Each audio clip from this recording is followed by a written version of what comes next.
Saunders has a win over me, and that fight is never going to leave my mind until I even the score. It was my first 12-round fight, and I'd only gone 8 rounds before that. I believe that played a big part in my performance as far as pacing myself too much early on during the fight. I slowed the pace down too much in the early rounds, and that's where I gave points away. When I got to the 5th round, I realized it was easy and that it was okay. Then I turned it up and started dominating the rest of the fight. I understood then I was a 12-round fighter and that I can go 12 rounds. I know I need to go from round 1 now, and I'm a whole different animal in the ring than I was 2 years ago. I'm much more experienced, much stronger, and much quicker. Everything about me is so much more finely tuned that I believe in the rematch, when it does happen, I believe it's going to be a complete annihilation. I'll take the guy out in 4 rounds. Those are the words of Chris Eubank Jr. talking about his rival and the first man to defeat him as a professional, Billy Joe Saunders, as you might have gathered. What do you guys think about this? Do you think that Eubank Jr. has improved enough in the past couple of years since that Saunders defeat to be able to avenge that loss? Let's say they fought in the next 12 months. Would you pick Eubank to win? Do you think Billy Joe Saunders has improved just as much as Eubank Jr., or maybe you think he's improved more than Eubank Jr.? Let me know in the comment section below. Maybe you think that Billy Joe Saunders would actually win easier second time around. Now that he's got Adam Booth in his corner, will that take Billy Joe to the next level? Or won't Adam Booth really add anything? Maybe some of you might believe he'll regress under Adam Booth because Booth, maybe in your opinion, is not the right fit for him. I'm very interested to know your opinion, so please drop them below.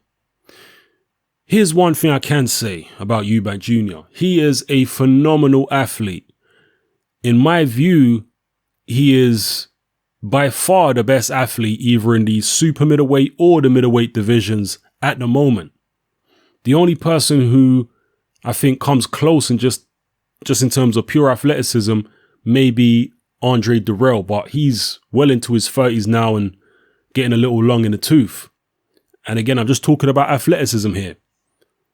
But as gifted as he is as an athlete, Eubank Jr., because you look at his training footage on YouTube and various social media sites, the kind of stuff he does in training is incredible. His engine is unbelievable. His fitness levels are just off the charts. But more often than not in boxing, superior technique and superior strategy is usually going to trump incredible athleticism when the two collide. That is, as long as the athleticism doesn't have the technique and the strategy and the tactical brain to go with it. And that's still where I think Eubank Jr. is lacking, in my opinion. He has incredible athleticism, but I don't really think he's improved that much technically. I think he has got a little slicker. I think in the Nick Blackwell fight, he demonstrated an improved defense, and he's using his shoulder roll and getting his shots off and blocking and slipping and what have you. But technically, he's still not on the level of a Billy Joe Saunders, in my view. His skills are not as refined as that. So unless, his athleticism may keep on improving, and I do think he's a better athlete now than he was 2 years ago, and he was a good athlete then. And obviously the experience of the first fight, I think personally he froze in the first fight. It wasn't just a case of him not pacing the fight correctly. I think he froze. I think the occasion got to him a little bit. I know he maybe won't like to admit that, but that's personally what I feel. He felt all that pressure and didn't really snap out of the trance he was in until halfway through the fight, when his dad and Ronnie Davis were really trying to get at him in the corner, like, wake up, what's wrong with you? Throw some punches. He just wouldn't throw any punches. So yeah, I think that was part of it. In the rematch, I certainly don't expect him to freeze. I think he would let his hands go much more freely. But Billy Joe Saunders is slick. He's technically very good. He's refined. He's got a good strategic brain on him. But as I said earlier in the video, has Billy Joe Saunders regressed? Can he be the same guy that he was in the first fight? Can he improve on it? I don't know. I do think this is an interesting rematch if and when it happens, and I'll definitely be looking forward to it if it ever gets signed. And initially I thought that if they made a rematch, I was thinking Eubank Jr. would win. But I want to see how Billy Joe looks in his next couple of fights before I come to, before I pin my sail to that particular mast. Let's just put it that way. Because, as I say, Eubank Jr. a very impressive athlete, but when you get in there with somebody who's technically very good, they can nullify all that athleticism. Unless your athleticism is just so far beyond what they can do that it's able to overwhelm them. But very few fighters have that at the top level. Roy Jones Jr. was one of the only fighters I've seen in my life, maybe the only fighter really, in my life who was such an incredible athlete, and there's no question about it. A prime Roy Jones Jr. is the best athlete, pure athlete I've ever seen in a boxing ring in my life. And he was such a pure athlete. He had such unbelievable hand speed and punching power with it. Combination puncher. He was just so athletically gifted that he get in there with guys who are much technically better than him. The likes of a James Toney, Bernard Hopkins, so on and so forth. And he just played with these guys. His reflexes were cat-like, speed, power, movement, his foot speed, everything.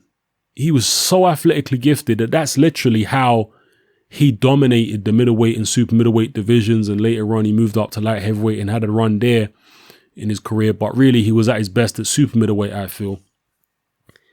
And that's really how he was able to dominate, with pure athleticism and natural ability rather than any kind of technical brilliance, because he was never really technically very good, Roy Jones. And that manifested itself as he got older, because as his reflexes slowed, he started getting caught with more punches and he didn't have sound technique to fall back on. Will something similar happen to Eubank Jr.? I really do think it's unfortunate that he's so hard-headed, and his dad apparently is willing to give him carte blanche and allow him to disrespect trainers and be stubborn and buck, as Eubank Sr. likes to call it, to the point where a trainer like Adam Booth won't stay with him. I'm sure there have probably been other trainers as well that tried to work with Eubank Jr., but they didn't like the attitude and thought, you know what, this ain't for me. It's a shame that Eubank Jr. has that kind of attitude about him, because if they did put him with a serious trainer, a good trainer, the right trainer, I think it could take his skills to the next level, because he does seem to me to be getting by a lot on athleticism at the moment. And at the very highest level, I don't think that will be enough. It will be enough against certain styles and certain people, but not against others. And I'm always somebody that wants to see fighters make the most out of their ability. That's what I want to see. I hate seeing wasted talent. So anyway, just some food for thought there for you guys. Let me know what you think about a potential rematch between Eubank Jr. and Billy Joe Saunders. How do you think it would go? Do any of you actually agree that he'd be able to take Saunders out in 4 rounds? Maybe some of you might, if the same Saunders who turned up in his last fight against Artur Akvov showed up against the current version of Chris Eubank Jr., you might pick Eubank Jr. to win in a few rounds, or at least win anyway, even if you don't win inside 4 rounds. So however you think, drop it all below. Be very interested to read your comments. All right, it's Hatman, I'm out.